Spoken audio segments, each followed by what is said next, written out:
Hi guys, are you preparing for the AP Macroeconomics exam?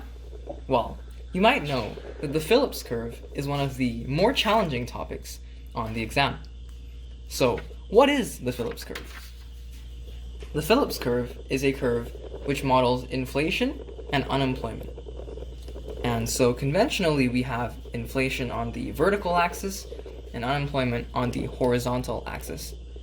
And so the Phillips curve looks something like this. PC for short. And so at a certain point on the Phillips curve, we have the unemployment rate, equilibrium, and we also have the equilibrium inflation rate. And to understand how this works and what it might do, we must first look at another graph we've covered this year, and that would be the aggregate demand and aggregate supply graph.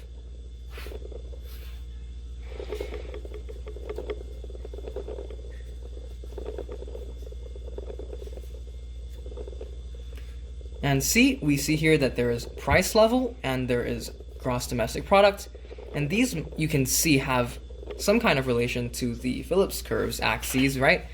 Because price level, that's related to inflation rate, and product, that's related to unemployment, right? Or employment, workers, right? And so how might this be related to the Phillips curve? Well, let's say there is a shift in aggregate demand, right?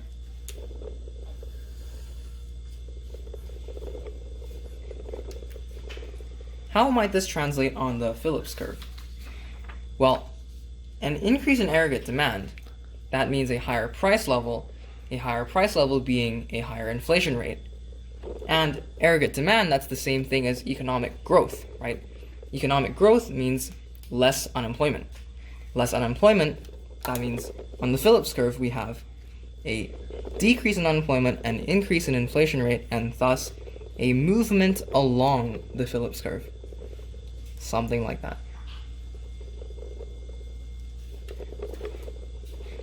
And let's say instead of having a shift in demand, we had a shift in supply.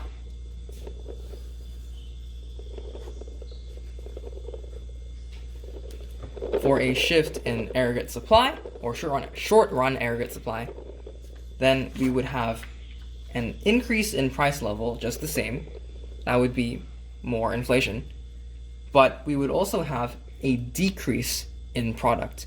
And a decrease in product means you need less workers than before because you don't need to produce as much stuff. And so that would mean an increase in unemployment. But then here, something happens because we have an increase in unemployment, but also an increase in inflation rate. And so that's not a point on the original Phillips curve anymore because it's in the wrong direction, basically. And so instead we have a shift in the Phillips curve. We have now a new Phillips curve. And this point here that we've shifted to because of this decrease in aggregate supply is now on the new Phillips curve. But actually, we've been lying to you this entire time. There are actually two types of Phillips curve. There is what we've drawn here, the short run Phillips curve, but there's also a long run Phillips curve. Because we've been talking about aggregate supply in the short run, but remember that there's always long run aggregate supply, and that corresponds to the long run Phillips curve. And first we'll talk about the short run Phillips curve here. So the short run Phillips curve, this is a downward sloping curve as we see, but why is this? Well, this is actually due to a difference between expected and actual inflation rate. And okay, let's just take a look at the aggregate demand, aggregate supply graph here, right? Let's just say there is economic growth. There is a shift in aggregate demand, right? This means that there is increased price level than before and increased production of goods than before. And as we've seen before, on the Phillips curve, you would have less unemployment and higher inflation rate. This corresponds to a movement along the Phillips curve. But think about it this way. Because we had this shift, the expected inflation rate, which would be without this shift because you wouldn't be able to expect this shift unless it actually happened. So before it happened, the expected inflation rate was some number, let's just say 3%. But now after the shift, the actual inflation rate is higher because of the economic growth. And so maybe now it's like 5%. So there's now 2% more inflation than was expected. And that's what the change in inflation really is. Because if you think about it, if you had 3% inflation before, and you still have 3%, that's not a change in inflation, so there's no movement along the Phillips curve. And so that explains why it's downward sloping. But on the other hand, the long-run Phillips curve is vertical. This means that there is no trade-off between inflation rate and unemployment rate in the long run. And so why might this be? We can go back once again to the aggregate demand, aggregate supply graph. And remember, long-run aggregate supply, right? That's vertical. So how would we explain this in terms of this graph?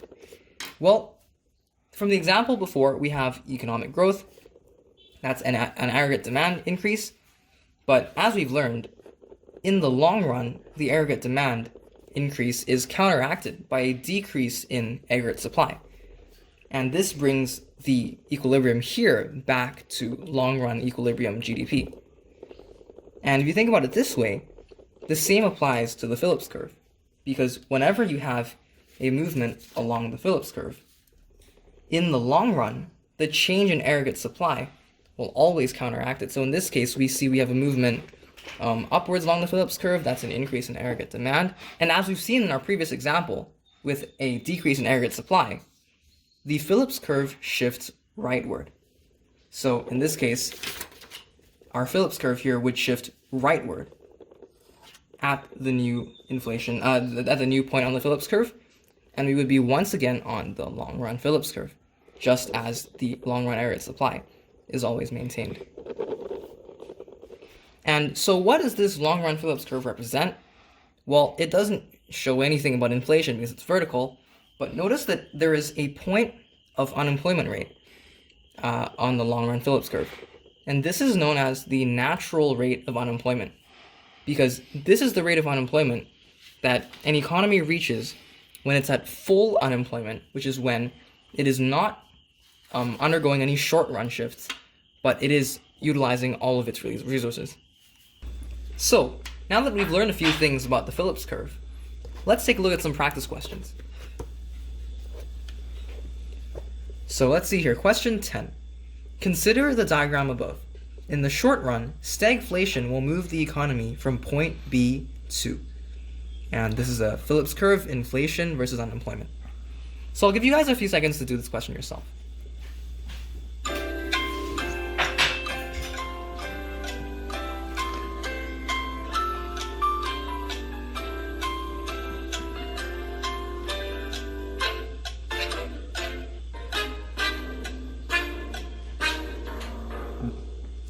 Alright, so let's take a look at the question. First of all, what is stagflation? So we've learned previously that stagflation is a decrease in aggregate supply. So on the aggregate supply, aggregate demand graph, it looks something like this.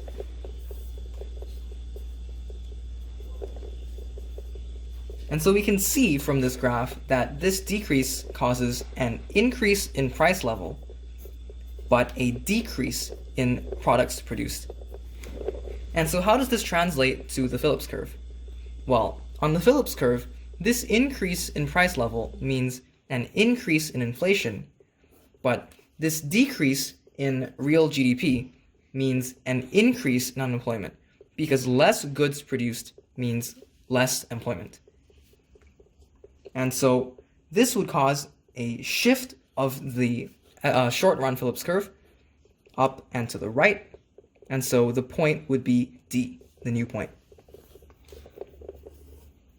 So now that you've learned a few more things about the Phillips curve, these are my 5 paces to a 5. I wish you luck on the AP exam. Damn it, Selwyn.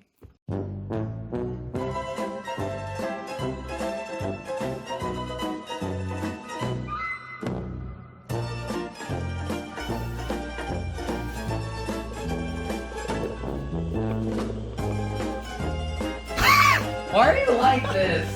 How are you like this? God damn it. God damn it. Inflation up, but a decrease in unemployment. Oh my god, shit. It I even always drew looks the like arrow. that. I knew it. I should have drew it faster. The moment I said it, I knew it was wrong. Oh my god, I'm so dumb sometimes. Jesus Christ. This is how I feel, macro.